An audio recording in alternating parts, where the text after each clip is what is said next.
Paz do Senhor, irmãos. Vamos retomar aqui a nossa lição. Nós estamos falando sobre os dons ministeriais. Eles são, na verdade, que alguns chamam de dons de governo, de pessoas que vão estar liderando. E esses dons ministeriais são pessoas que têm mais de um dom, Eles trabalham no exercício do ministério. Nós vimos aí sobre o apóstolo, sobre o profeta, E eu creio que nós podemos avançar, a não ser se alguma pergunta, alguma colocação em relação ao que a gente já falou sobre profeta e apóstolo e profeta. Se não houver, por exemplo, o ministério de profeta, ele é diferente do dom de profecia, porque o profeta, ele tem consigo outros dons, e ele na verdade vai exercer aí uma liderança, por exemplo, com o dom da fé, palavra de sabedoria, palavra de conhecimento, diferente do dom da profecia, que é um dom espiritual, é um dom específico, ok? Não sei se os irmãos conseguem fazer essa diferença, que ela é importante aí. Não havendo nenhuma questão, vamos falar sobre o evangelista, o ministério de evangelista, uns para evangelistas. Percebam em apóstolo, profeta e evangelista, que vem da palavra que significa aquele que anuncia boas obras. Por mais que o evangelista eventualmente possa ensinar e pastorear, sua mensagem sempre apresentará a boa notícia dos céus. O resumo dessa notícia é o seguinte: Jesus morreu, ressuscitou e deseja salvar os homens. O evangelista pela atuação do Espírito, por meio dele, leva as pessoas ao arrependimento dos pecados e a decisão por uma vida com Cristo. Todo cristão deve evangelizar, até porque é uma ordenança, Mas aquele que recebeu o dom de evangelista, recebeu uma graça, especial, diferente. Ele contagia as pessoas através da própria fé, ele motiva as pessoas a se aproximarem de Deus, ele constrange as pessoas a entregarem suas vidas por completo ao Senhor. Entenda que constranger aqui é uma ação de amor, não de pressão, Isso aqui é importante. Enquanto que o pastor pregará toda a semana, permanecendo por muito tempo sem ver alguém decidindo por Cristo, o evangelista, com uma única mensagem, levará todo um auditório aos pés de Jesus. Apresentar o evangelho às pessoas não é uma opção, é uma ordem do Senhor.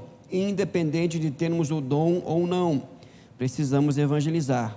O desafio da igreja é encontrar aqueles que têm o dom de evangelista, pois estes produzirão frutos de conversão de forma sobrenatural, também servindo de modelo para todos à sua volta. Geralmente, o evangelista, ele tem os seus olhos mais voltados para fora da igreja, enquanto que, por exemplo, o pastor, ele tem os seus olhos mais voltados para dentro da igreja, de pastorear, apacentar, cuidar, aqueles que já estão dentro. O evangelista, ele sempre está visando os que estão lá fora, para que eles possam ser trazidos.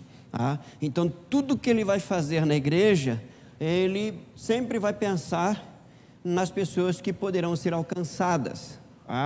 O viés dele é esse, é anunciar, como foi falado aqui, anunciar Jesus e levar as pessoas ao arrependimento, e a entregar a sua vida a Cristo, isso não por força nem por violência, mas pelo Espírito de Deus. Então, é uma das manifestações do poder do Espírito. Entenda que esses dons ministeriais são pessoas que Deus levanta na igreja, e concede à igreja para exercer entre aspas, um certo governo, uma certa liderança. Então, por exemplo, o evangelista, ele vai conduzir pessoas que também têm a facilidade de levar Cristo aos outros. Assim como algumas pessoas têm dificuldade de falar acerca de Jesus, o evangelista, para ele é uma coisa muito simples, muito fácil. Para ele é uma coisa muito fácil, está no DNA dele espiritual, por assim dizer. Então ele consegue, né, romper barreiras, e ele consegue em tudo, em todo tipo de conversa, ele consegue levar a pessoa a Cristo. Agora, uma observação aqui, irmãos, tá? Se faz necessário sabedoria e prudência, tá? O cristão chato, ele não é evangelista, ele é chato mesmo. Eu digo isso porque isso escandaliza o evangelho. Então o evangelista não é aquela pessoa que o não cristão não quer estar com ele. Pelo contrário, o não cristão quer estar com ele. Porque mesmo sendo evangelista, ele não é chato, ele não impõe, ele não pressiona, ele não ameaça. Eu não sei se estou conseguindo me fazer entender. Entendeu? Então algumas pessoas se acham evangelistas, mas elas, sabe, é complicado, chega a trazer escândalo, entendeu? Talvez eu conversei com alguém que diz: pastor, eu tenho o meu trabalho lá e eu falo de Jesus para todo mundo. O que o senhor acha? Está errado. Trabalha para trabalhar. Você fala de Jesus se surgir a oportunidade. Dê o seu testemunho. Porque às vezes você pode perder clientes por uma postura totalmente inconveniente. Você não vê Jesus sendo assim. Você não vê os apóstolos sendo assim. Ainda que há um anelo pelas almas, pela salvação. Essa semana eu peguei um livro para ler, que eu pego um livro por semana para ler. Eu peguei sobre os heróis da fé. John Wesley, Savonarola, né, John Bunyan. E dentre outras coisas que eles tinham em comum é o amor pelas almas, paixão pelas almas, a salvação dos perdidos. E é uma coisa fantástica, porque é uma coisa ao mesmo tempo que sobrenatural, né? É equilibrada. Não é uma imposição, não é uma ameaça, não é né? Mas algo totalmente dirigido pelo Espírito de Deus. Então, se você recebeu esse ministério de ser evangelista, busque graça, sabedoria, prudência, né? Para que as pessoas, ao invés de se afastar, venham querer estar com você, para que você possa anunciar Jesus. Amém? E se você não tem o dom, o ministério de evangelista, entenda que nós temos uma ordenança sobre nós. Todo discípulo de Cristo foi comissionado para anunciar Jesus. Trabalhe, estude, viva a sua vida, tenha uma postura de que você pertence a Cristo, e quando surgir a oportunidade, anuncie Jesus. Eu dificilmente me identifico como pastor, onde quer que eu vá. Sou apresentado, as pessoas, esse aqui, e eu me apresento. É prazer, sou o Júlio.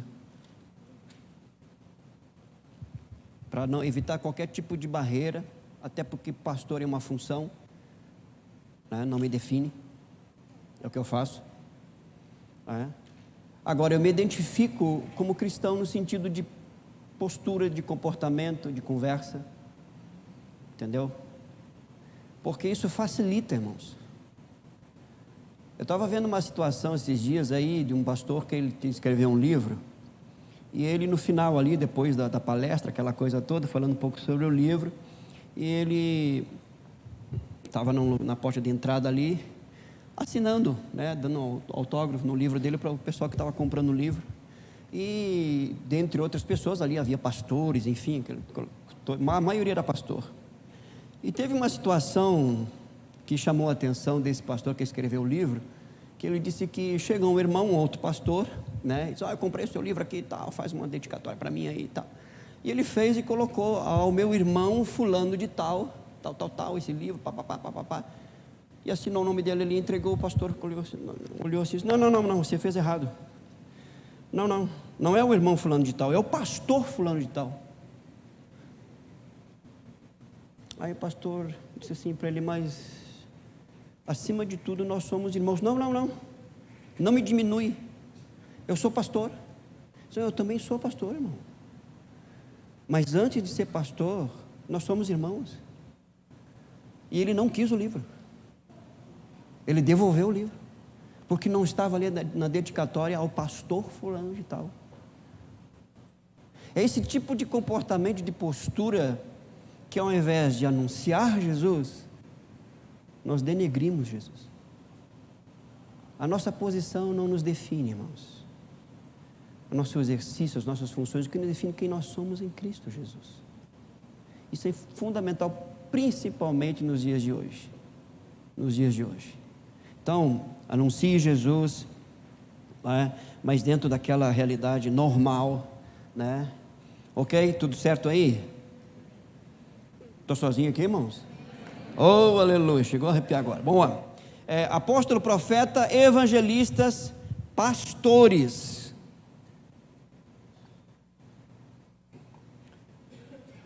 Vou falar meio rápido aqui embaixo para você não entender muito, para não depois ficar me cobrando.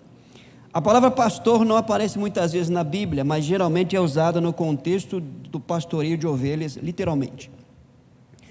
Jesus é chamado de o bom pastor e de o grande pastor das ovelhas. Pedro falou sobre o supremo pastor que virá um dia, que é o próprio Jesus. Se Jesus é esse supremo pastor, podemos presumir que existam outros pastores abaixo de sua liderança. Estes são os pastores que receberam esse título ou não. Um pastor é usado pelo Espírito para aconselhar, orientar, advertir e guardar o rebanho. Essas são as funções características de um pastor: aconselhar, orientar, advertir, guardar o rebanho. Pegou aí? Na Segunda Guerra Mundial existiam pilotos chamados de pastores. Eles tinham a incumbência de guiar aviões que tivessem sofrido algum tipo de pane em seus painéis de volta aos hangares. Esses aviões voavam à frente ou ao lado, de forma visível, para guiar seus companheiros ao lugar seguro. Todos aqueles que se propuseram a guiar pessoas estarão fazendo o trabalho de um pastor. Mas algumas pessoas recebem um dom especial para essa função, manifestando uma capacidade sobrenatural para o pastoreio. Nem todo pastor do nosso tempo, quanto ao título, tem o dom de pastor. Por isso, é importante que aqueles em quem esse dom é evidenciado sejam colocados na função do cuidado de pessoas, mesmo que não tenham o título. Então, a característica, digamos assim, principal é o cuidado, o interesse, né, o caminhar junto. Infelizmente, nós temos hoje, né, mais ainda do que um tempo atrás, pastores com o título de pastores, mas que não têm o dom. E o que acontece? A igreja, uma vez que é apresentado o pastor, né, é natural que os membros da igreja requeiram do pastor, né, o cuidado, o interesse, aconselhar, orientar, advertir, proteger. Mas às vezes o camarada só tem o título, ele não tem o dom, então ele não consegue corresponder, e aí gera sérias dificuldades. Então isso é importante para que a gente venha entender, discernir, porque às vezes nós estamos diante de uma situação como essa. Às vezes a gente está congregando em um lugar onde tem um pastor que apenas é de título, ele não tem dom. E aí você tem que ajudar esse pastor ou essa pessoa que tem o título, mas que não é, né, na sua debilidade, na sua fraqueza, né, nas suas limitações, porque não é dele. Infelizmente hoje, irmãos, entenda o que eu vou dizer aqui, entre aspas, qualquer um pode ser pastor, receber o título. Aí você tem, não sei se eu falo aqui porque tudo que a gente fala gera, mas dentro do contexto que nós estamos colocando aqui, e à luz da palavra de Deus, hoje nós temos pastor advogado, pastor engenheiro, pastor, sabe? Que é possível conciliar algumas funções, é possível. Mas o que eu me refiro às vezes é que esses pastores, na verdade, eles têm o título, mas não têm o dom. E isso traz prejuízo não só para eles, mas também para a igreja. Então nós precisamos cada vez mais orar para que o Senhor levante pastores com este dom ministerial, para que a igreja receba orientação, cuidado, proteção, né? Pois não tem alguém que possa me ajudar com o microfone aqui, com outro microfone? Que a irmã levantou a mão ali, aqui ó, pode levantar a mão de novo, irmã, não, isso.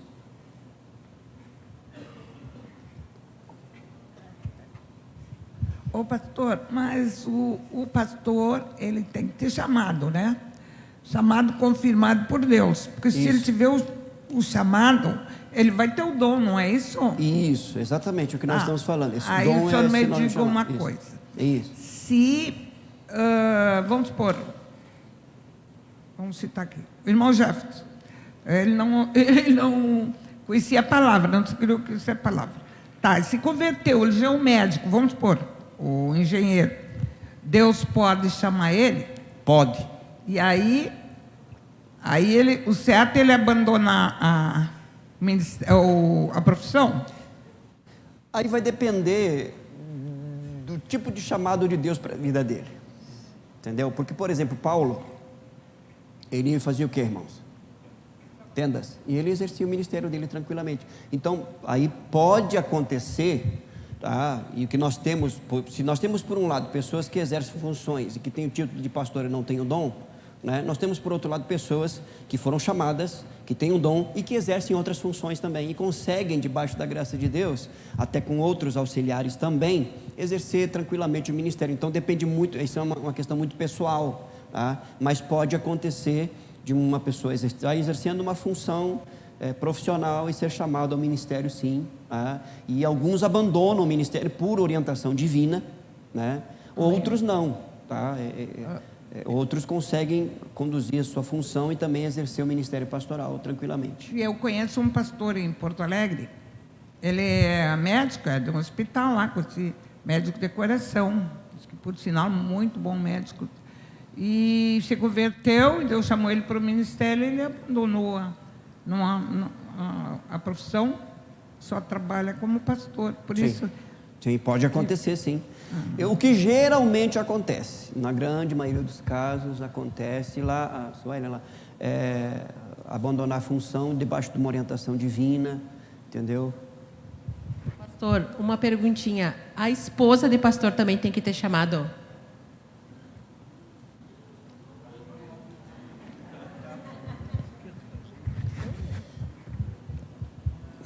Bom, deixa eu ver. Não necessariamente a questão... Eu vou dar o meu testemunho, tá?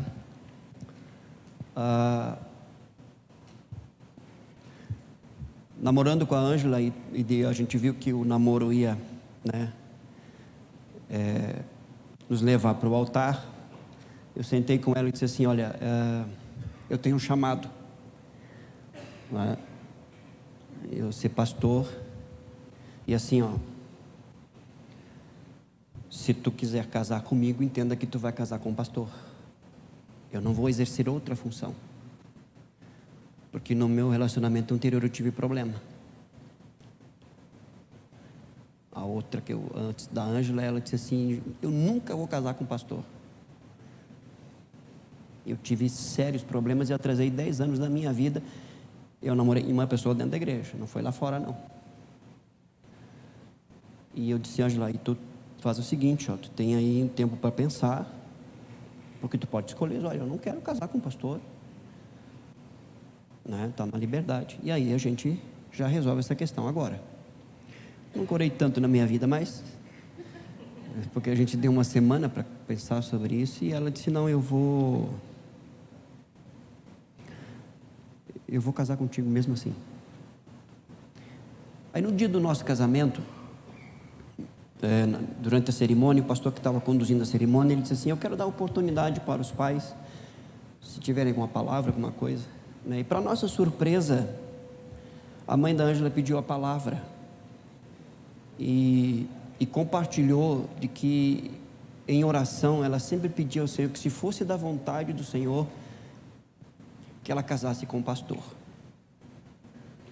O meu pai compartilhou a experiência que ele teve, porque nessa época que eu estava namorando dessa menina que era da igreja, que não queria casar com o pastor, ele estava orando por mim. E Deus deu um sonho para ele. Ele disse: Senhor, se não é essa menina, por que ele continua? Por que esse namoro não termina logo? Aquela coisa toda. Ou se é, e eu que estou contrariado, me mostra. E Deus deu um sonho para ele. No sonho ele disse que ele estava na igreja, e ele viu a Ângela, ainda criança, entrando na igreja, até a metade do templo. Do metade do templo para frente ela já estava, né, uma jovem já vestida de noiva, e ele acordou. E ouviu claro assim, ó: essa é a esposa que eu tenho para ele. O que eu quero dizer com isso? É de suma importância quem recebe um chamado tomar a decisão cuidadosamente, ainda mais com quem vai se casar. Porque eu não posso dizer que sejam chamados, Sueli, mas porque não tem isso na Bíblia, mas o fato é que se a esposa não acompanhar, não vai desenvolver o ministério, vai ter que abandonar, porque vai trazer prejuízo, entendeu?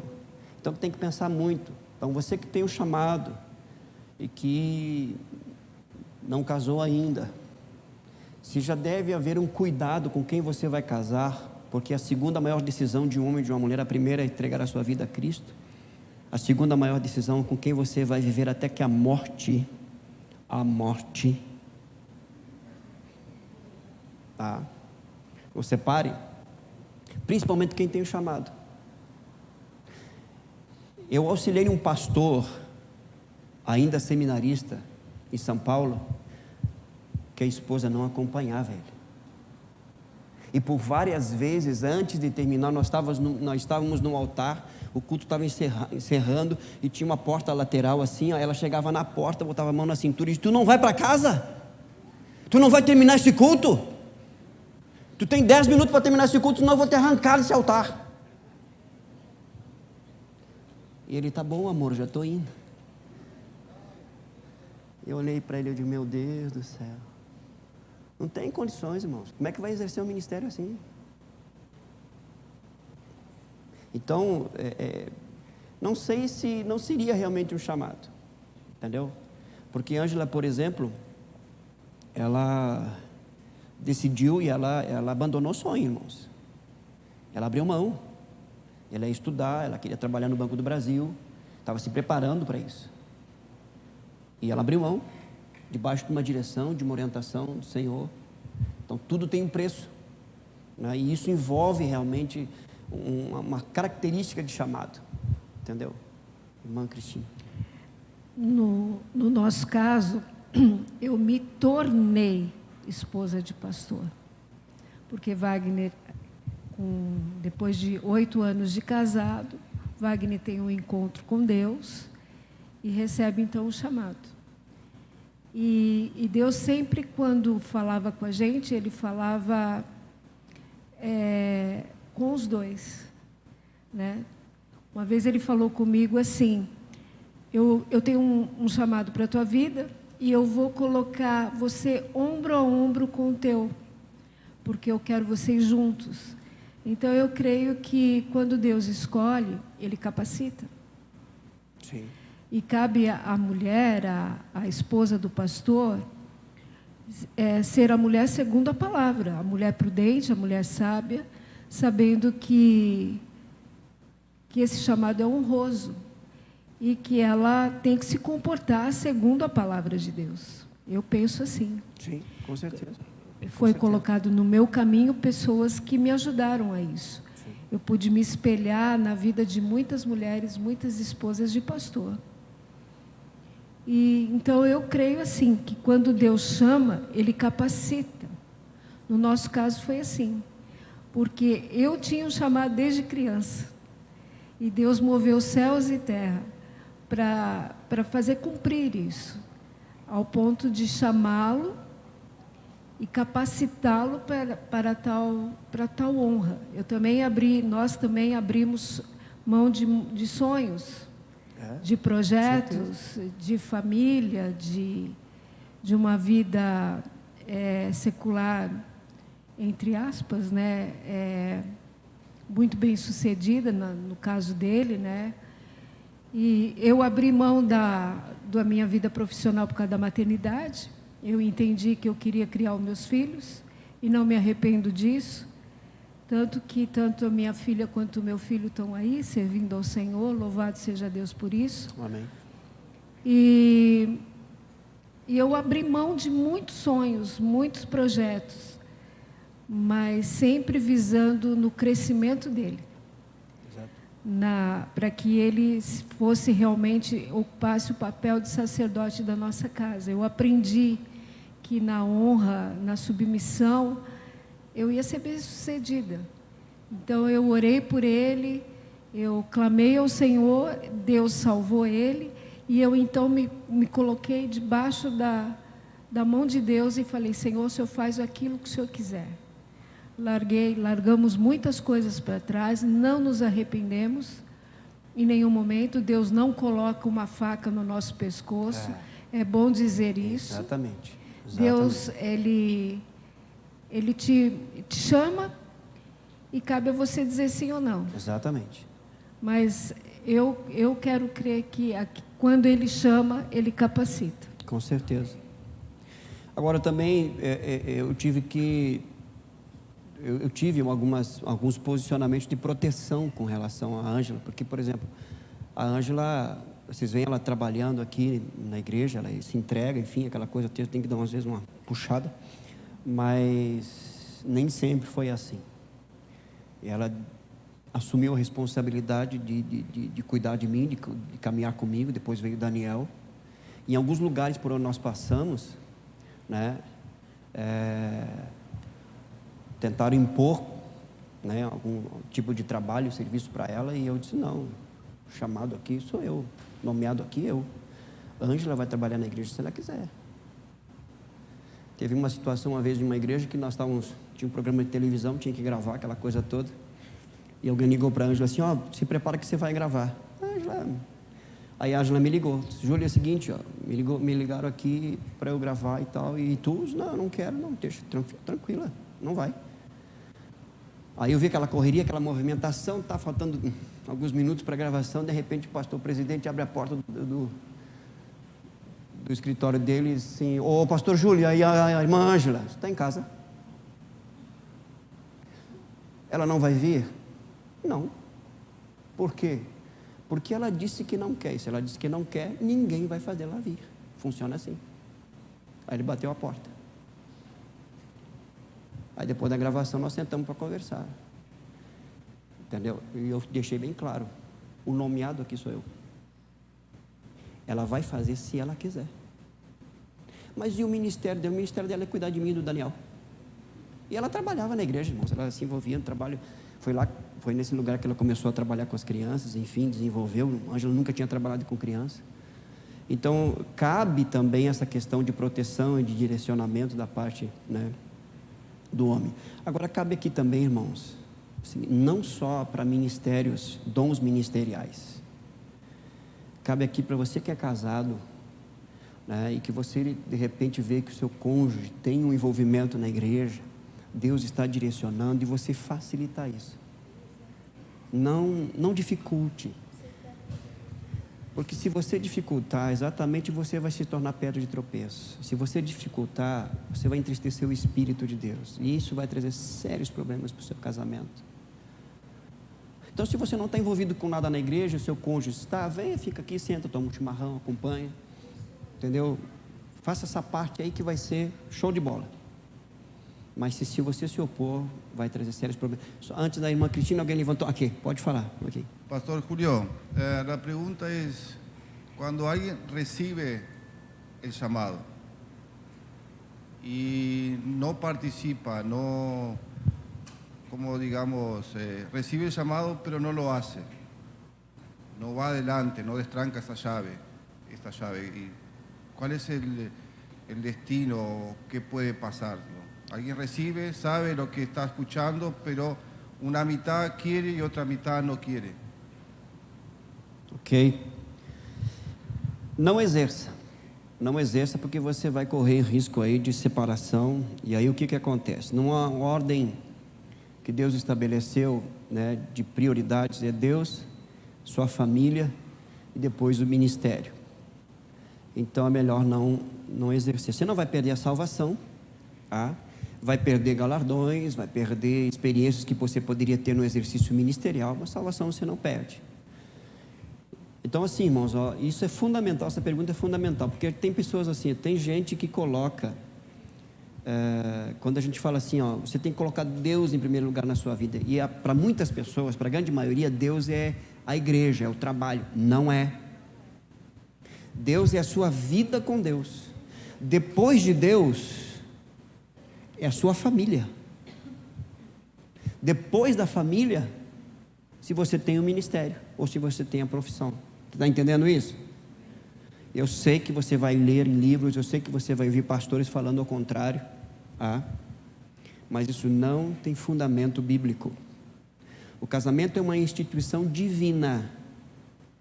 Então, depois da minha vida com Deus, é a minha vida com o meu cônjuge e minha família. Depois o que eu fui chamado para fazer. Acho que foi o pastor Wagner, né, que contou a experiência que Deus chamou ele de adúltero, né? Sobre essa questão de ele se envolver demais com a igreja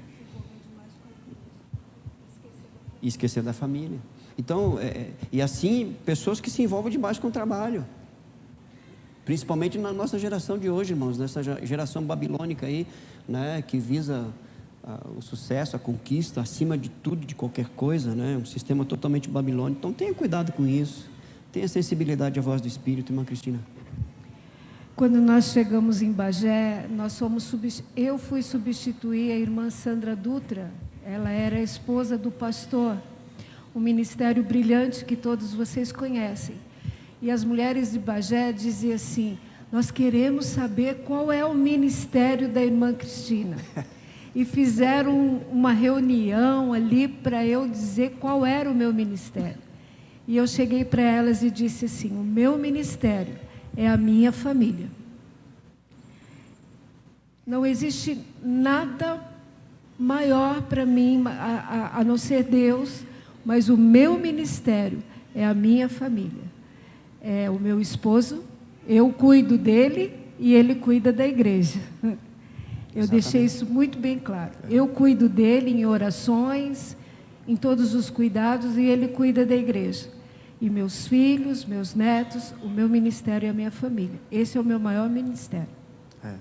Eu, por onde passei, uma das primeiras coisas que eu falava no primeiro culto era isso. Depois a Ângela pediu para eu não falar mais. Que eu falava: eu sou pastor, vou exercer o ministério pastoral, aqui está minha esposa cuida de mim. Esse é o ministério dela. Aí depois tinha o Daniel, cuida do Daniel também. Ela vai trabalhar, se ela quiser. Já vou deixar claro assim. Aí depois, com o tempo, a gente vai amadurecendo, vai ficando mais polido, entendeu? E a Ângela: não fala aí, não tem necessidade e tal. Ângela, jeito de ser, né? Mas a gente vai mudando. Mas eu quero mais uma vez aqui frisar, direcionado pelo Espírito de Deus, nessa conversa que nós estamos tendo.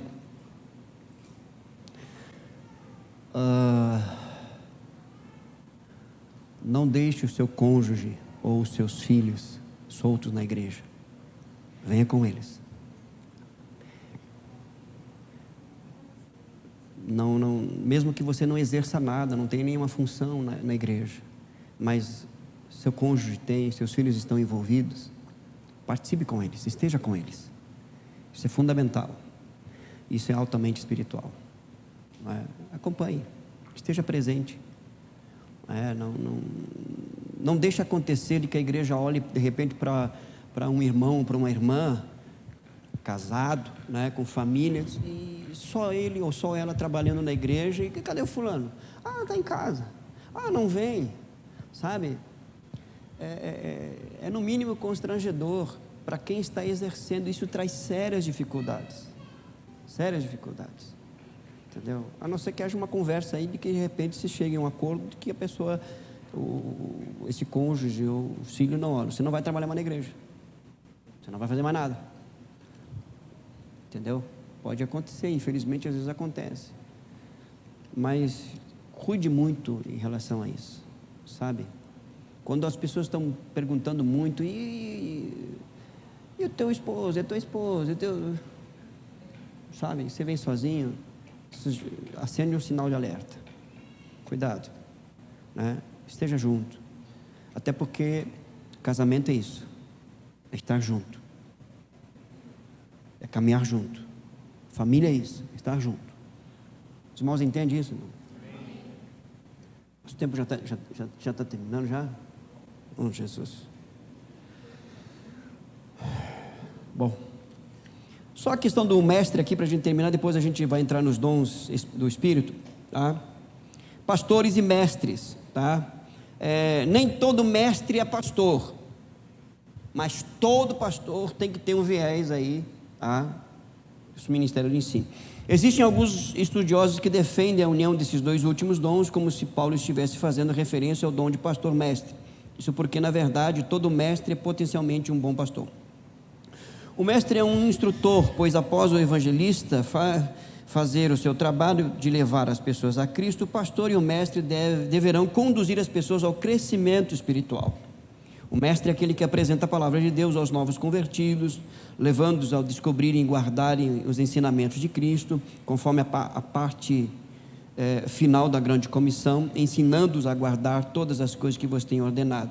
Hoje em dia, com milhares de denominações e confusões teológicas, nunca foi tão imprescindível a manifestação dos mestres, pois eles eliminarão falsas interpretações, ensinarão a mensagem com fidelidade ao propósito do autor das Escrituras. O desafio de toda a igreja que deseja ser relevante é encontrar e desenvolver esses 5 ministérios: o apóstolo, o profeta, o evangelista, o pastor e o mestre. Lembrando que nem sempre eles carregarão um título eclesiástico, mas certamente estarão entre os nossos irmãos. A questão do mestre aqui, ele tem facilidade, né, pelo Espírito de Deus, da leitura, da interpretação e da aplicação, de passar isso para os irmãos. Daí vai contribuir na edificação e no crescimento. Então, se você percebe que tem esse viés aí, invista nisso. Nem todos têm, mas você que tem, percebe que pode contribuir mais, né? E aí entra a questão, irmãos, de ensinar, de instruir as crianças, os pré-adolescentes, adolescentes, jovens, adultos, casais, entendeu? Não necessariamente estar aqui, né, ao púlpito, não. Mas se você tem esse viés de ensinar, de instruir, né, invista nisso. Há uma necessidade, como está escrito aqui, assim, gritante nos nossos dias, tá?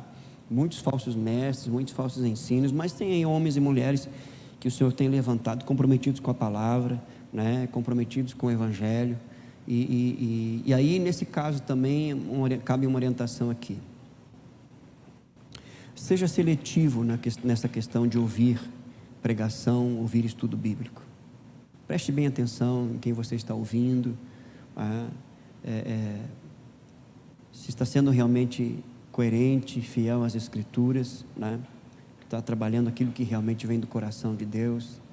Não vá por gosto, por afinidade, por emoção, mas faça como Maria, sente aos pés de Jesus, de pessoas que estão comprometidas com Ele e que estão transmitindo a mensagem de Jesus. Amém, querido? Vamos orar? Após a oração, você pode trazer a sua oferta, lembrando que a oferta, ela nos ajuda aí no investimento da escola bíblica, então contribua debaixo da direção e da orientação do Senhor. Eu quero incentivar você a orar continuamente para que Deus levante em nosso meio estes 5 ministérios. Que Deus levante entre nós apóstolos, que Ele levante entre nós evangelistas, profetas, pastores e mestres. Pai, nesta noite, Senhor, nós somos agradecidos a Ti, pelo privilégio, Senhor, de nos reunirmos, primeiramente para orar, para interceder, para clamar, para suplicar, para pedir, para agradecer, para louvar, para, Senhor, vivenciar a manifestação da Tua presença por meio do clamor, ó Deus. Graças Te damos. E graças Te damos por este tempo de ministração da Tua palavra. onde crianças, pré-adolescentes, adolescentes, jovens, adultos, ó Deus, se expõem à mesma, ó Deus eterno, para que o crescimento, ó Deus, seja visto por todos, para que a edificação continue sendo, Senhor, frutífera para o louvor da Tua glória. Graças nós te damos pela Tua palavra, e ó Espírito Santo, nós te agradecemos, porque és Tu, ó Espírito, que nos ensina, és Tu, ó Espírito, que nos guia em toda e a toda verdade. És Tu, ó Espírito Santo, que traz o entendimento, a compreensão, a iluminação do texto sagrado e alcança a nossa mente e o nosso coração para continuarmos desenvolvendo a nossa salvação com temor e tremor, crescendo na graça e no conhecimento do nosso Senhor e Salvador Jesus Cristo. Muito obrigado, Espírito de Deus, por derramar instrução, ensino e nos edificar. Nós oramos em Cristo Jesus.